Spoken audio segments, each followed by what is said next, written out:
Dans cette vidéo, on va vous dire pourquoi c'est important d'envoyer votre prescription à la pharmacie pour vos prises de sang avant votre rendez-vous. Ça va vous sauver de l'argent.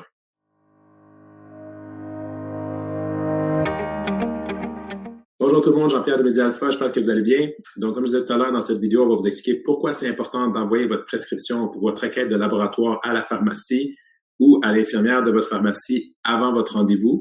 1, ça va vous sauver du temps, je vais vous expliquer pourquoi. 2, ça va vraiment aider les professionnels à faire leur travail correctement pour vous. 3, ça va vous sauver du temps. Et 4, ça va vous sauver de l'argent. Je vais vous expliquer tout ça dans les prochaines secondes.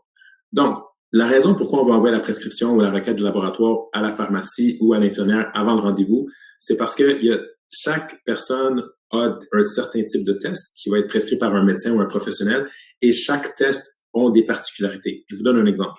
Il y a certains tests, ça c'est quand même commun, il faut être à jeun.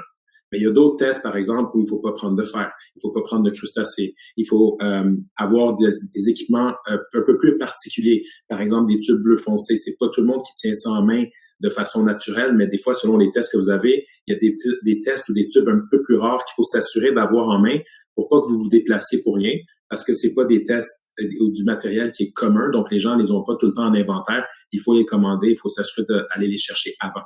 Et il y a aussi d'autres tests, ça c'est super important, qui sont très communs, par exemple le FIT test. Pas mal de gens entendent ça, c'est le FIT test, c'est la recherche de sang dans les selles, ou un RSO-SI, ou un RSO, un FIT test, c'est toute la même chose. En fait, c'est pour le dépistage du cancer colorectal et ça devient de plus en plus commun dans les prescriptions de médecins. Mais ça, par exemple, c'est un test de sel. Donc, les chances que quelqu'un aille en pharmacie pour faire son test de sel le jour même à la pharmacie, c'est très rare. D'autant plus que maintenant, avec la pandémie, les pharmacies, la majorité n'ont pas des toilettes pour les clients et encore moins pour un grand volume comme ça. Donc, l'important, c'est de le préparer d'avance. Le préparer d'avance, ça veut dire quoi? Si on a la requête ou le professionnel aura la requête, elle va pouvoir regarder pour vous téléphoner, pour vous donner des instructions sur comment vous préparer et vous dire si vous devez passer à la pharmacie, aller chercher le matériel. Donc, il y a 4 tests, en fait, qu'on peut utiliser qui nécessitent, en fait, qu'on aille en pharmacie, aller chercher le matériel avant. Il y a 3 types de tests de sel, donc la culture de sel, œufs et parasites, le FIT test, et il y a aussi le contenant de 3 litres pour l'urine 24 heures. C'est un contenant, vous allez faire une urine pendant 24 heures dans un contenant de 3 litres et ramener ça à la pharmacie. Donc, c'est important de l'avoir avant parce que c'est sûr que c'est dur de faire ça le jour même. Et pourquoi ça vous sauve de l'argent? Bien, en fait, c'est que le laboratoire, le public, charge par envoi. Avant, c'était pas comme ça, mais vous allez peut-être entendre parler d'Optilab, on en reparlera dans une autre vidéo, mais en fait, le gouvernement nous charge par envoi. Donc, si vous, aujourd'hui, vous envoyez tous vos tubes avec votre tube d'urine 24 heures parce que vous l'avez fait à l'avance, vous allez être facturé une fois. Mais si vous allez porter vos prises de sang aujourd'hui et la prochaine fois, vous allez apporter votre urine 24 heures, bien, le gouvernement, on se fait charger pour un envoi pour l'urine seulement. Donc, ça devient une nouvelle visite, donc on doit vous facturer une deuxième fois. C'est pas intéressant pour vous ou pour nous parce qu'évidemment, on veut pas que vous payiez pour rien. Donc, la chose à faire, c'est de vous préparer à l'avance, aller chercher le matériel et l'emmener le jour de votre rendez-vous. Limite, c'est quasiment mieux de reprendre un autre rendez-vous pour que tout arrive en même temps pour que vous soyez facturé une fois. C'est super important.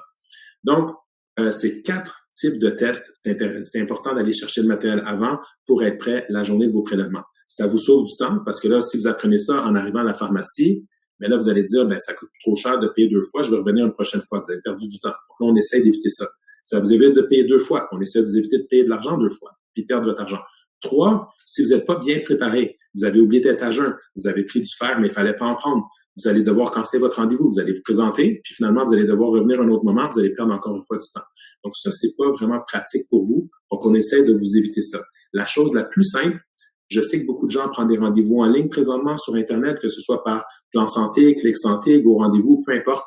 L'important, c'est assurez-vous d'envoyer la requête de laboratoire par courriel, en main propre, par fax, à votre professionnel ou à la pharmacie directement pour qu'ils puissent préparer tout ça à l'avance. Donc, sur ça, j'espère que ça va être utile comme vidéo parce que notre but, c'est vraiment que ça soit facile pour vous, pour que ça soit accessible, fonctionnel, que vous sauvez du temps, pas perdre de temps de travail ou quoi que ce soit pour des trucs perdus. Et c'est vraiment, vraiment ça notre but. Si ça vous a été utile, s'il vous plaît, partagez la vidéo avec à vos amis, à vos collègues, la famille, peu importe. Envoyez ça, share, mettez un like, mettez vos commentaires. Si vous avez des questions sur d'autres choses, n'hésitez pas, ça me fait plaisir de partager cette information. Et il y a aussi probablement d'autres vidéos qui vont apparaître à gauche, à droite, si vous allez vouloir cliquer pour apprendre plus de trucs. Sur ça, je vous souhaite une bonne journée. Ciao!